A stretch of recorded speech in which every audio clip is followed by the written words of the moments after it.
Lowe's knows that free is just better. That's why MyLowe's Rewards is free to join. As a member, you earn points towards MyLowe's money on eligible purchases, get exclusive free gifts, and earn free shipping at Silver Key status, all on top of weekly member-only deals. Don't wait. Join MyLowe's Rewards for free today and start saving more. Lowe's, we help, you save. Loyalty program subject to terms and conditions. Details at lowes.com/terms. Subject to change. You know, some people say that Odoo business management software is like fertilizer, the way it promotes growth and all. But other people say Odoo is like a magic beanstalk because it grows with your company and is also magically affordable. And there's some people who would even say Odoo's individual software programs come together to build the perfect suite like building blocks. Well, Odoo is all of these things. Fertilizer, magic beanstalk, building blocks for business. So sign up now at odoo.com. ODOO.com. He's Mysterio. Of course he's lying. Maybe they're retconning him. Into what? Like a boring alien good guy? I mean, it is Marvel. Okay, no, that's fair. And do you admit that it was you, Mr. Scoops, who stole the microscopes all along? Objection. Sustained. Come on. It's got to be in the form of a question. This is like Jeopardy. You know the rule. Being a lawyer is not like Jeopardy. Overruled. God. What's the score, by the way? 28-12, Heath. What? That's Thank you. 3 Winning. points? Guys, what the fuck are you doing? What's it look like, Cecil? It's the Scopes Monkey Trial. It was on the calendar Obviously. today. We're doing a You Scopes should just Monkey read. No, that's today's episode, guys. Today's episode is about the Scopes Monkey Trial. The famous legal battle over teaching evolution in schools. Oh, right. I'm sorry, what do you guys think the Scopes Monkey Trial was? Moreover, what do you think a trial is? Just in general. That. What you said. Yep. 100%. Yeah. What we're doing. That's Okay, probably everybody. what it was. Halftime. Court doesn't have halftime. Yeah, are you sure about that? That Yep, doesn't pretty seem sure. right. Pretty sure. Winning at halftime. Yes.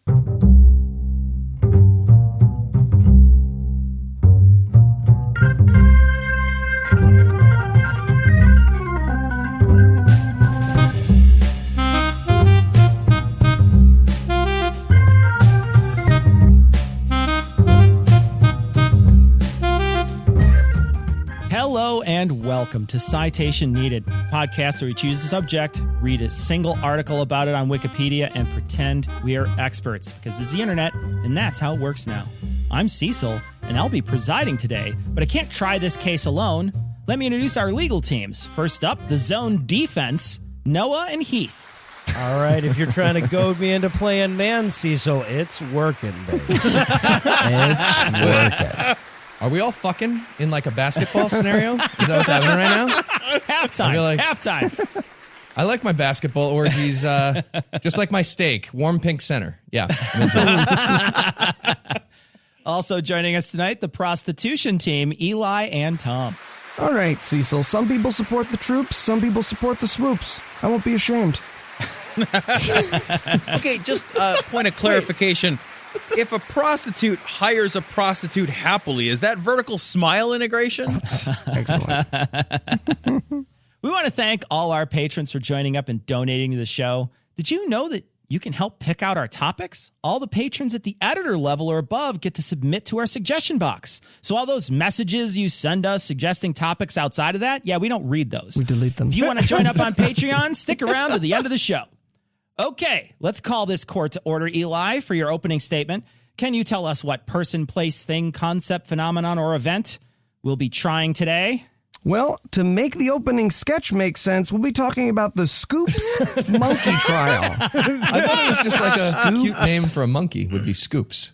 So I also did, and then I put in a microscope joke there at the end. If you go back and listen, Microscoops. Microscopes. I thank get it you. now. I feel like I How did the made that microscope joke. come in? And Noah, you knew all about this before you even started reading the Wikipedia. Are you ready to spank this monkey? No, but I wrote an essay that I can read during my refractory period. Awesome. Can you tell us what the Snopes monkey trial is? The Scopes monkey trial, also called the Scopes trial, or the state of Tennessee v. John Thomas Scopes, if you're verbose and boring, was an American legal case from 1925 in which a science teacher stood accused of teaching science. Verbose and boring. All right, duly noted. Noah, I'll assume you'll be referring to this case in its original Etruscan format. I got it. You know why I'm not doing Etruscans this week, Tom? Because you weren't hosting.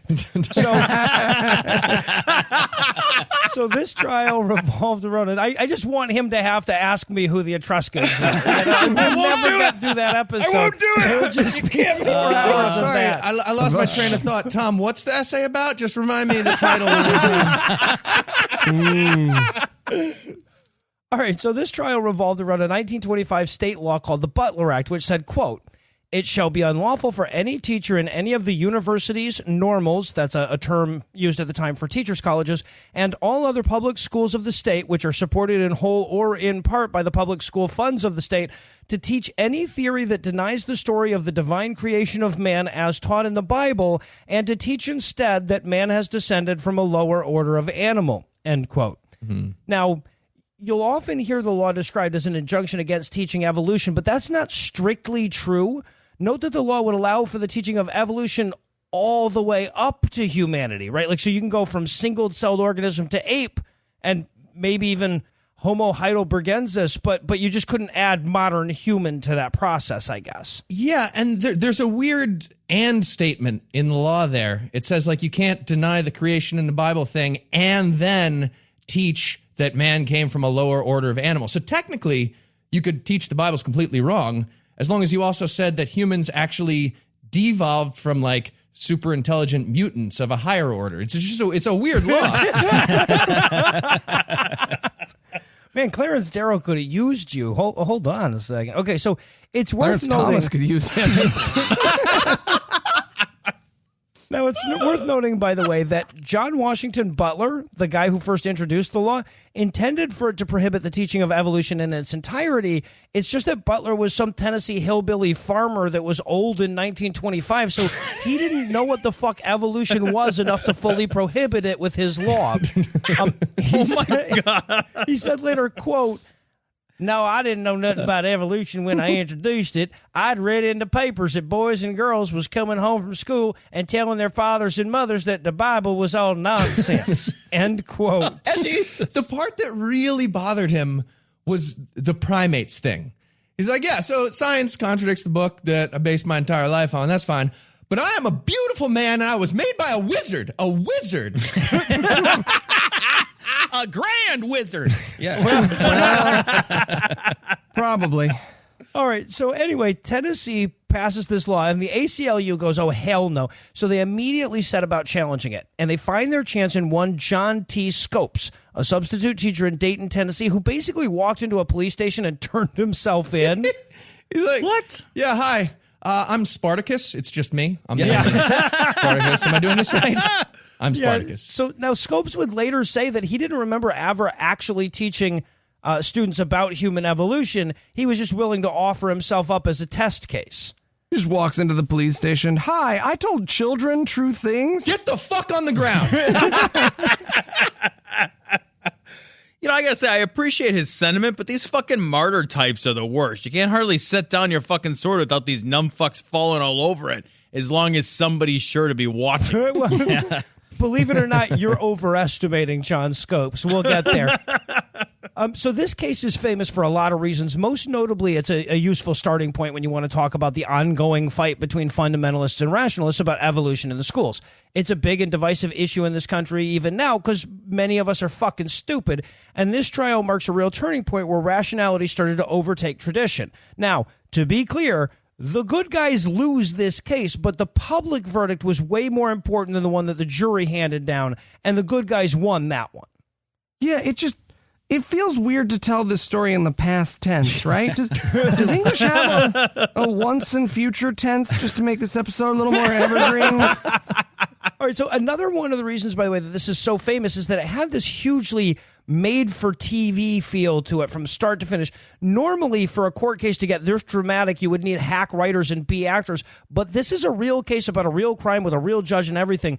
And it was a media sensation before the trial even began when it became clear that the two lawyers facing off would be probably the two most famous attorneys of their day, William Jennings Bryan and Clarence Darrow. Yeah, and that was not great optics for the good guys, because William Jennings Bryan looked like a retired superhero and everybody's like favorite dad, and Clarence Darrow looked like he was, you know, wearing all 20 skin masks that he got while being a serial killer.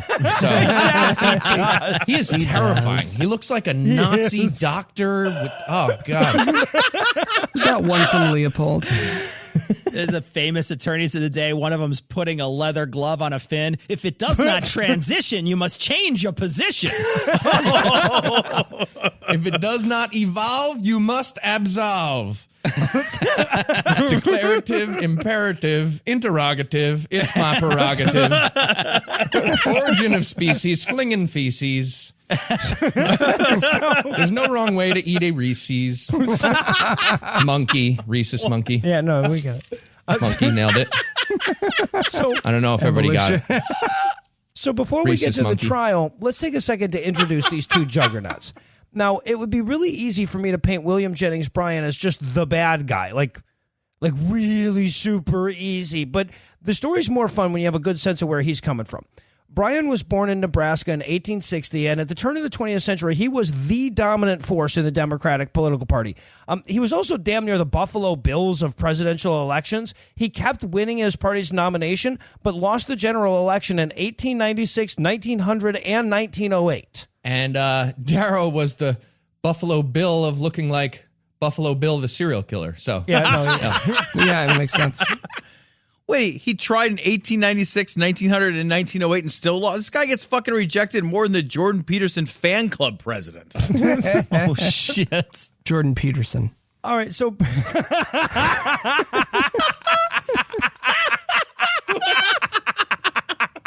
Also, Rhesus Monkey, just one more time. That was Johnny McCochran earlier. Thank you.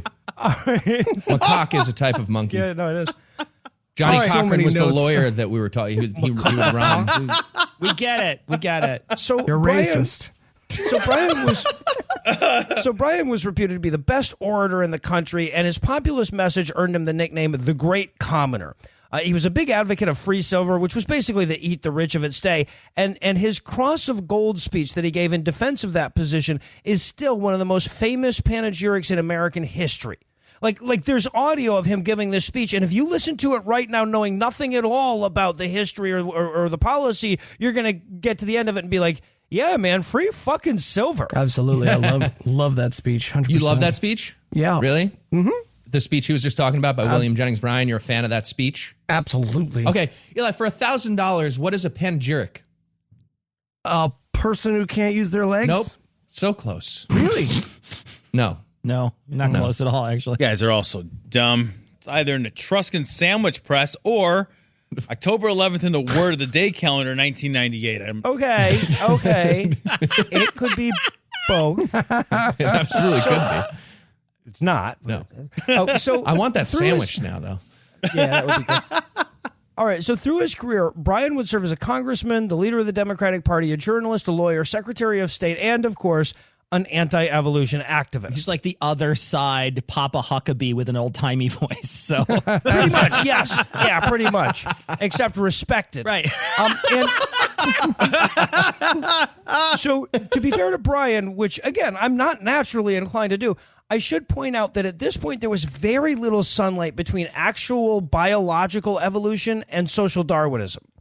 Right, so yes, Bryan was a fundamentalist Christian. He was the fundamentalist Christian, but it's way easier to draw a line between his progressivism and his opposition to evolution than it is to connect it to his religion. Social Darwinism was often used at that time to shoot down progressive causes like public assistance and federal inspection of food and drugs, because, you know, Boo, nerd. humanity would get stronger as a whole if the dumber ones bought the cheap aspirin with the rat poison in it. Yeah. And that's true, but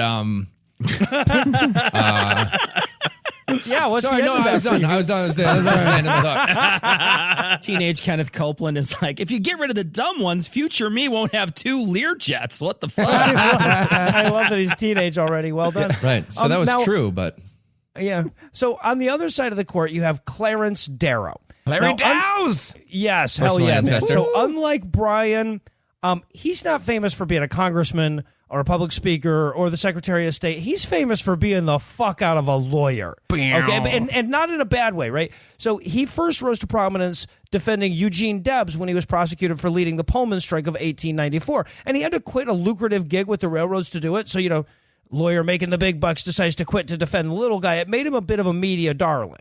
Okay, but I feel like the lawyer being the media darling is great for the lawyer, not always so good for the client. Like Stephen Avery's still going to die in prison, and his nerd lawyers run Ellen twice. So Did they dance? Did they dance, Tom? All right, so after that, Darrow had a few high-profile murder trials where he pioneered the court's recognition of mental illness as a mitigating factor in a crime.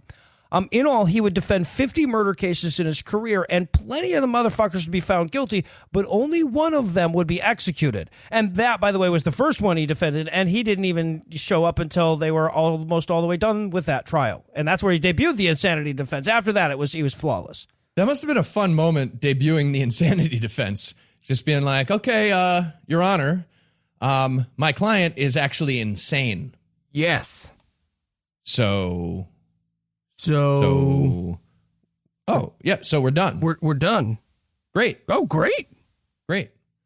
Thanks for being so cool about this. Thank I you thought for it was being so cool about this. Gonna murder Great. him. Lunch? what? Huh? I said lunch. You want lunch? What are you getting? That is how the first one went, yeah. Seriously, what are you getting? So this only made him famous in legal circles. But what made him a household name was his defense in the Leopold and Loeb case, which was dubbed by the media the trial of the century of the year. It was a case where 2 rich, brilliant, and obviously batshit crazy kids murdered somebody. Now, there was absolutely no question about their guilt, and the prosecutor was looking for a death sentence. Darrow argued that we shouldn't be killing children.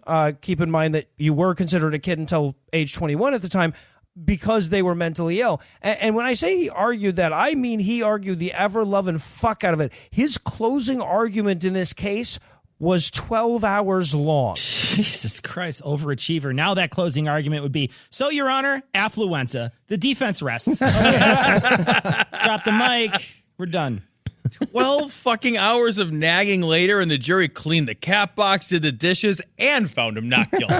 Well, at least not murderable anyway. Of course, defending the murderous sons of millionaires made Clarence Darrow famous, but it didn't exactly make him beloved, nor did his stance on religion. He publicly questioned the doctrines of Christianity and the Bible at large in one of his most famous speeches, later titled, Why I Am an Agnostic. Because you're chicken shit. Well, the terminology was a little different there.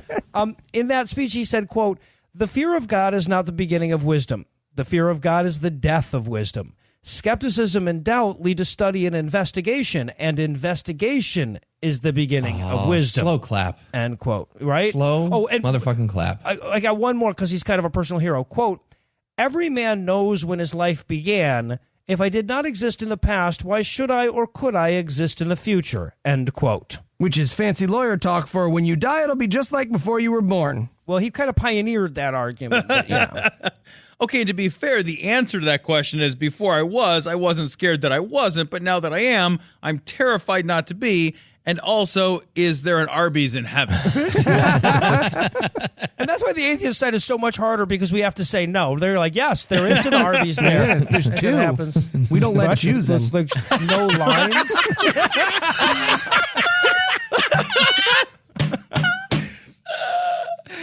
I should also say that Darrow largely rejected social Darwinism too. He wrote a couple of really famous essays criticizing eugenics right about the same time that the Supreme Court was endorsing it in the Buck v. Bell decision. That being said, he also wrote a piece for the Washington Post a decade earlier where he said, quote, "Chloroform unfit children. Show them the same mercy that is shown beasts that are no longer fit to live," end quote. So At best, we can say he came to the correct answer eventually. Yes. Abortion? Is that the answer he's talking about? I love that quote. I'm going to get that quote framed and hang it in the kitchen and make my kids read it to me before bed as a reminder that I love them. All right, so anyway, we have a trial here that pits rationalism against religion. The prosecution is America's most famous fundamentalist, and the defense is America's most famous skeptic. Needless to say, the reporters were camping out for tickets to this one, and the proceedings themselves didn't disappoint. All right, so thanks for reminding me what this episode was about, Noah. It was a trial, so I guess we'll talk about that on the other side of Apropos Nothing.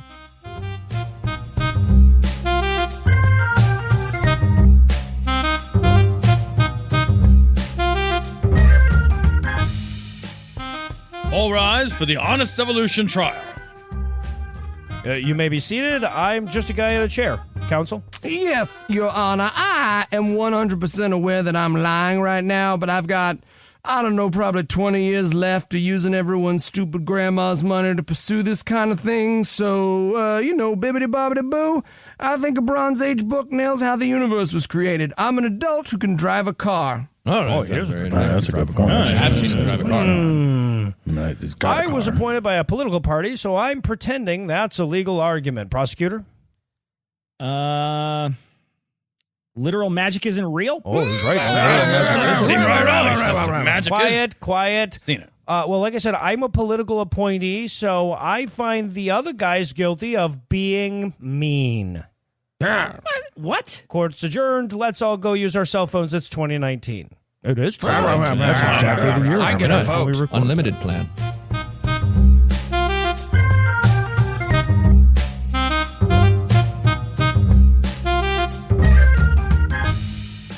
Okay, we're back. We have a compelling backstory of two lawyers, but Noah, you promised us a monkey. Did I? Not the first time he's lied about this kind of thing, Cecil. I'm here for you. Okay, all right. Well, at that, you threatened to saw off the dude's head at Staples. What was I supposed to do? Buy me a monkey! Okay. So now, we've met the defendant. We've met the opposing counsels. But perhaps the most important character in this tale is one that we haven't met yet, and that would be George Rappleyea. I have no idea if I'm saying his name right. He was the local manager for the Cumberland Coal and Iron Company in Dayton, Tennessee.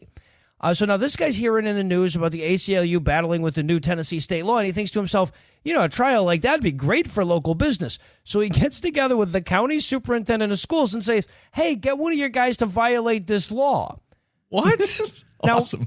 The superintendent hated the law, so he's like, yeah, what the fuck? Either you get your trial or I get repeal. I'm in.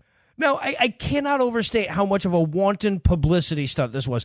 There's a well-documented meeting between Rappleyea and this superintendent that took place in the back of a local drugstore after hours, and John Scopes was at that meeting.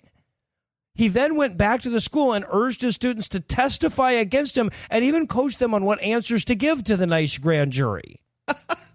All right, kids. What do I always say?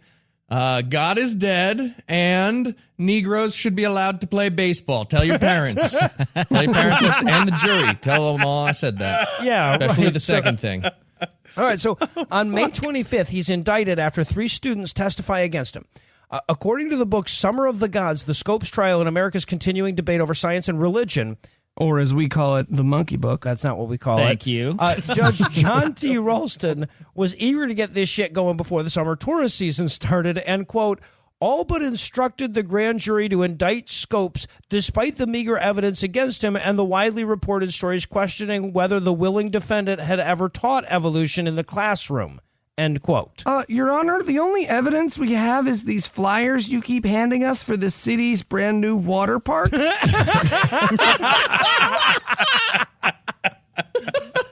So wait a minute. A judge fast-tracked a trial without any evidence but hearsay?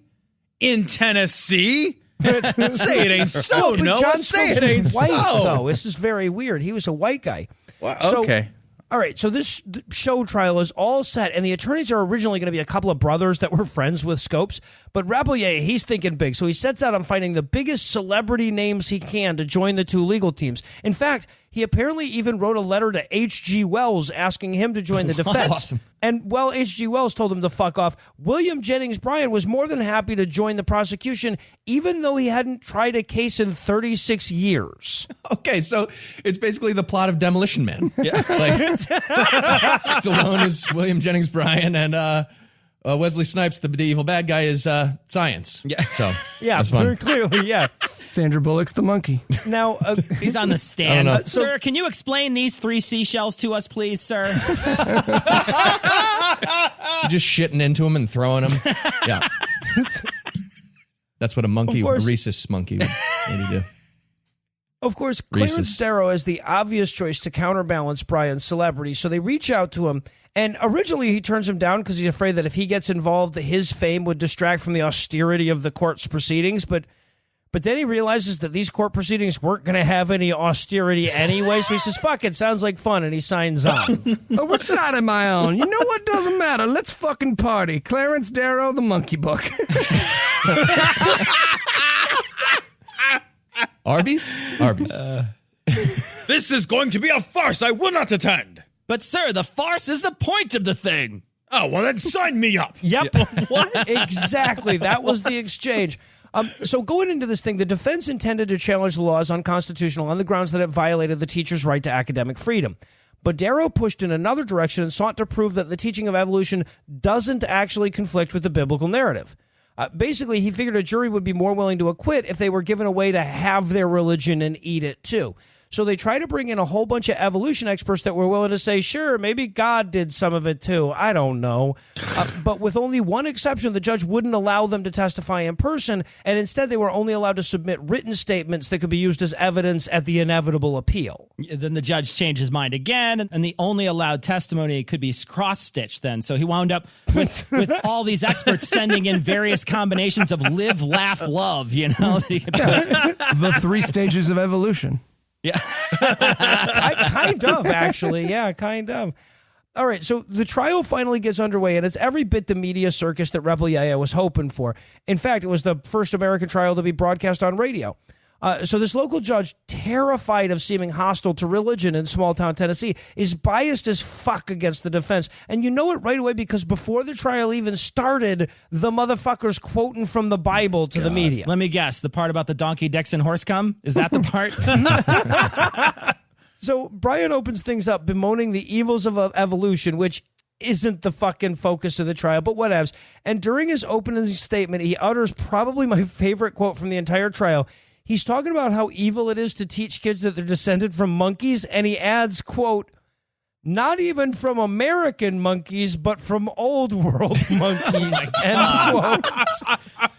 All right, look at the skull dimples on this proud white New World amoeba. Look at Now, for all their renown as orators, neither Darrow nor Bryan delivered the best speech of the trial. Please say it was the monkey. Please say it was the monkey. There's no monkey. Every observer, including William Jennings Bryan, seems to agree that the oratory climax of the trial came from the ACLU attorney Dudley Field Malone, who answered Bryan's opening statement. He invoked fears of American inquisitions. He urged that the Bible remain in the realm of theology for the sake of both science and the Bible. And by the time he's done, the courtroom is erupting with applause for this guy. So the trial goes on through 6 days of defense witnesses, but every time anybody says anything about the Bible or evolution, the judge strikes it from the record and tells the jury to disregard it. So he's super clear throughout that this isn't a trial about the merits of the law, but rather about whether Scopes violated it. Of course, this puts Darrow in a bind because he's trying to argue that evolution and the Bible are compatible, which, first of all, is just fucking wrong, so he's already in a bind. But beyond that, the judge won't allow anybody to say anything about either evolution or the Bible. So, like, what are they doing all day? Just like interpretive dance battle case? Racist Pictionary? I can't, like, what does this look like? A racist picture is fucked up. I mean, the Klan idiots keep insisting on only using the white markers. Makes for a much harder game. All right, Noah, sounds pretty interesting, but can we have class outside? Is that possible? we sure can, Cecil. All right, so it's the 7th day of the trial. The judge has moved the trial outside because the reporters would have a better view of Dayton's lovely downtown area / it was too hot in the courtroom. And a frustrated Clarence Darrow calls his surprise witness, The monkey? kind of, William Jennings Bryan. Okay, all right. Crazy. So the whole case, his case, Darrow's case, requires a biblical expert. Bryan is one of the most famous Christian fundamentalists in the country. He's already there in the courtroom. Lawn, it's perfect. All right, I don't know much at all about the law, but when I inevitably go to trial for something, I'm just going to call every officer of the court up as a witness. This is amazing. Well, don't be surprised if that doesn't work. See, in any normal trial, the judge would tell Darrow to fuck off. Retort law. That's part of that. Yeah, exactly. But this is as much spectacle as legal proceeding by now, so Ralston decides to allow it. And, by the way, pretty much any prosecutor worth a shit would have refused to take the stand, but the lawyer in name only Bryan is still kind of pissed that the Malone kid had gotten the best of him during the opening statements, so he agrees to take the stand as a defense witness against his own client, basically. It's the worst mistake he's made in his career. I'm sure he's going to have plenty of time afterwards to redeem himself after this trial's over. So no big deal. No big deal. Right. Fast forward. Exactly. Okay, so Bryan takes the stand, and Bryan's an avowed biblical literalist. So Darrow basically just lays... So an idiot is what you're saying? Yes. Okay, all right. Yeah. Well, and in the exact right way Darrow needs him to be too, right? So Darrow basically just lays into him, like trying to get him to admit that something in the book of Genesis is nonsense, which, if you've ever read the book of Genesis, you know, puts Bryan in the awkward position of being a full-grown adult defending Jewish fairy tales in a court of law. This line of questioning, by the way, would go on to be all of our jobs. All right, so for 2 hours, Darrow grills Bryan on the courthouse lawn, asking shit like, where did Cain's wife come from? Until Bryan has completely lost his shit. At one point, the prosecution objects and demands to know what the legal purpose of Darrow's line of questions is, and Bryan snaps back from the witness stand and he says, quote, to cast ridicule on everyone who believes in the Bible, end quote. And then Darrow responds, quote, we have the purpose of preventing bigots and ignoramuses from controlling the education of the United States. How's that going for us? Is that going good for us? So yes, to cast ridicule on everyone who believes in the Bible. Different ways of saying the same thing. Yes, sir. And I should point out that this line of questioning of Bryan didn't end because Darrow ran out of dumb shit in the Bible to challenge him on, or because the judge decided to put a stop to it. They literally ran out of day. Should have just had Joshua ask God to make more daylight. I mean, isn't that what they do? That was probably one of Darrow's questions. It's the first day of the trial, and we're calling it evening. We don't make sun until the fourth day. What the fuck are you even talking about? All right, so Darrow wanted to keep going the next day, but ultimately the judge said it was irrelevant and had the whole thing expunged from the record, and that really pissed off Bryan because part of the deal was that if he would testify for the defense, Bryan would get a chance to cross-examine him. He was going to cross-examine himself? Like a Jim Carrey skit?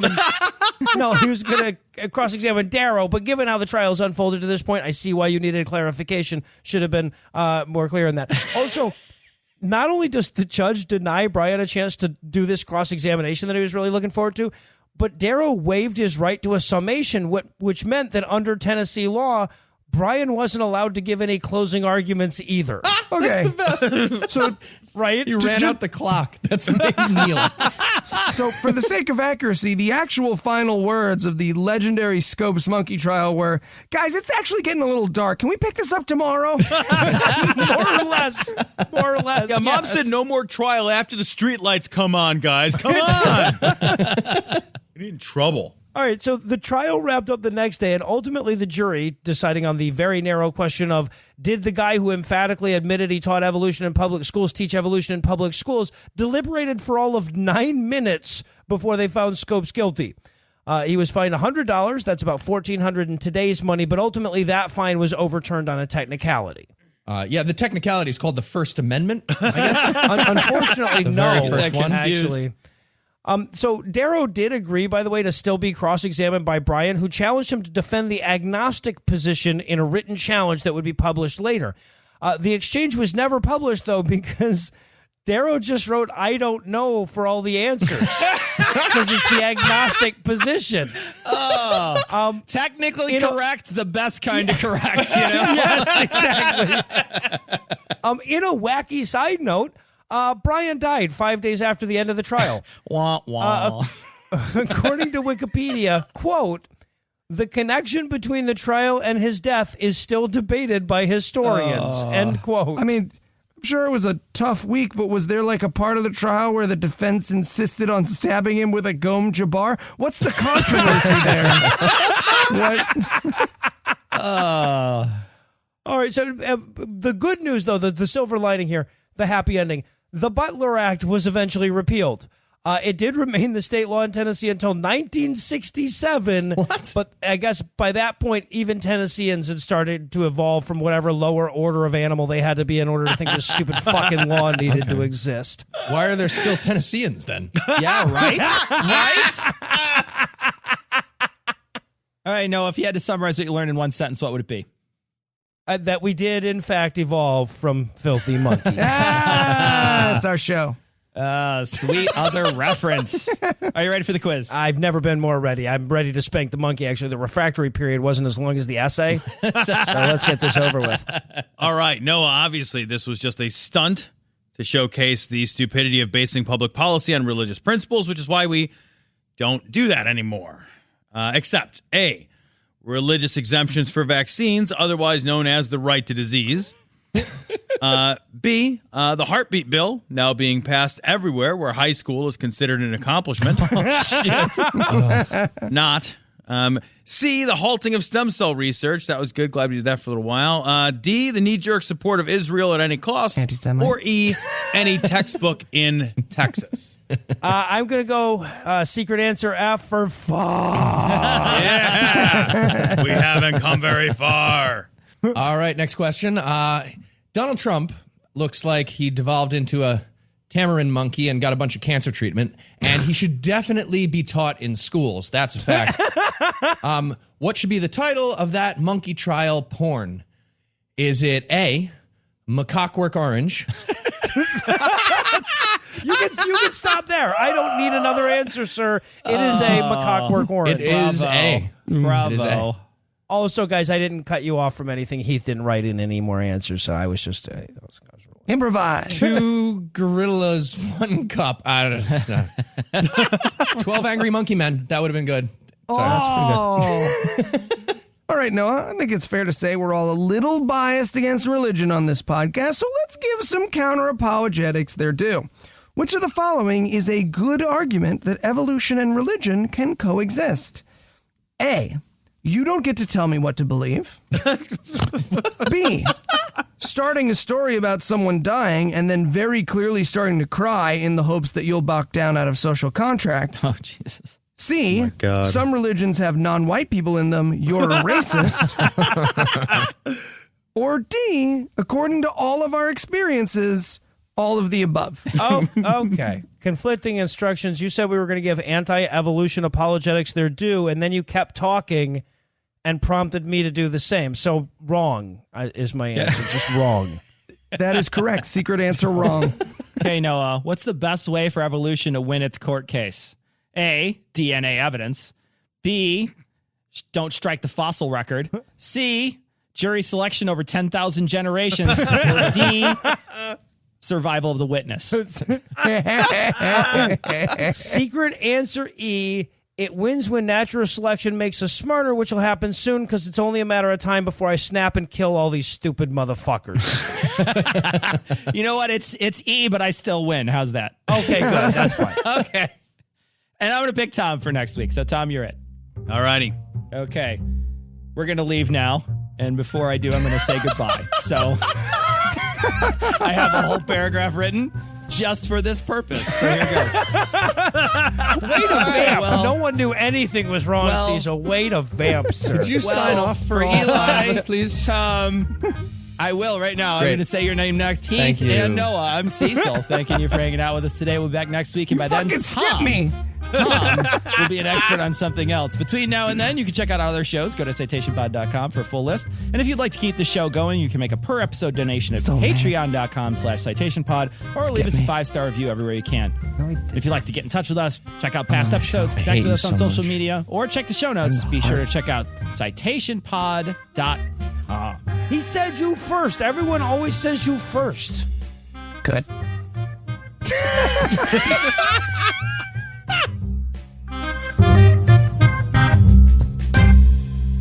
The defendant is free to go.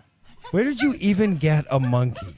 Oh, my elephant guy from last week's episode, the elephant thing, he threw him in to sweeten the deal. Oh, score. Right? I named him Heath. What? Right? You named the monkey after yourself? A good name. Right?